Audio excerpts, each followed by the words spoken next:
Okay, because as we have just covered flower, I think so it will be easy for you to relate, right? So basically this is sexual reproduction. In sexual reproduction, what happens is that there are two parties are involved. One is a male gamete, the other is a female gamete, right?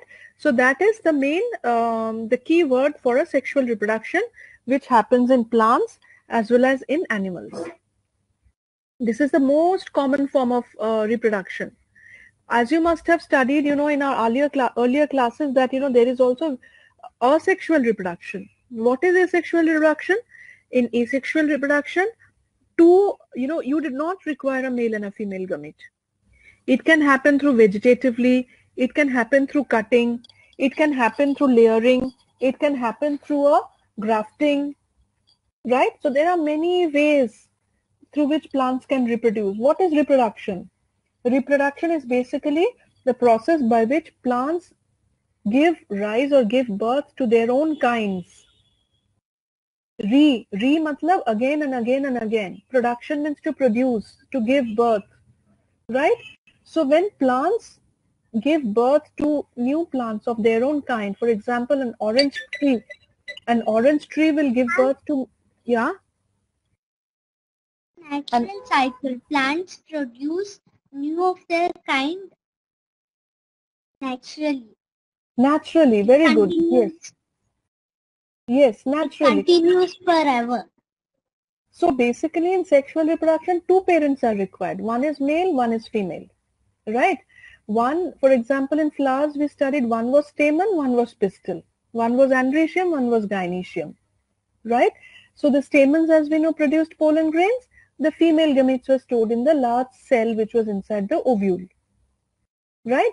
The male gamete will have a nucleus. The female gamete will also have a nucleus, right? It is also a cell. It will have a little more cytoplasm in it than the male gamete, and that is where actually the entire fertilization takes place. The process of fertilization is called fusion. What is fusion?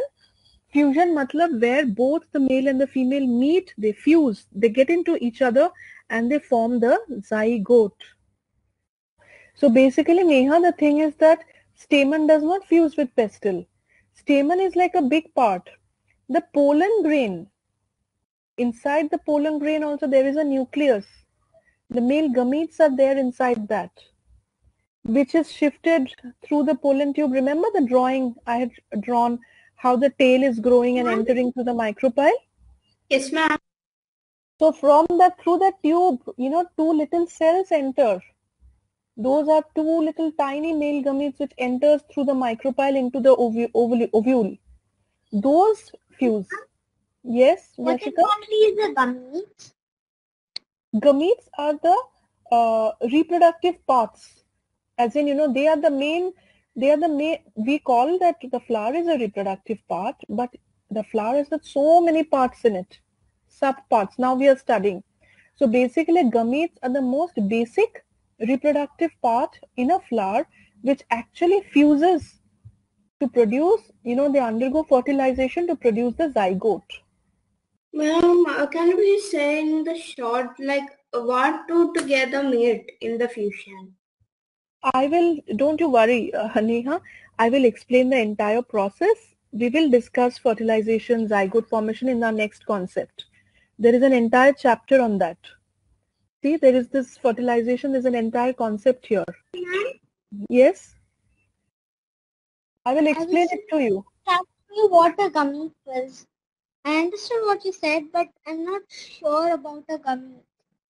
So gamete is basically, it carries the male reproductive part in it.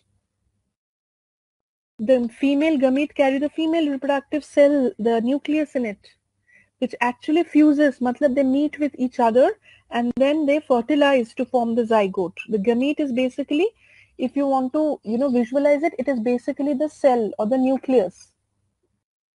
Just remember it as a cell or a nucleus. Okay. And so a male gamete is the part which carries the male part in it. The male cells in it. or the nucleus in it? So the female reproductive part and the female gamete is the part which carries the female cell. The female cells in it. Understood? Yeah. So we can take an example of a woman, a male, and their body which carries all their cells. Correct. The body. Yes, but we are discussing plants. So we will think about the pollen grains and the ovules. Okay.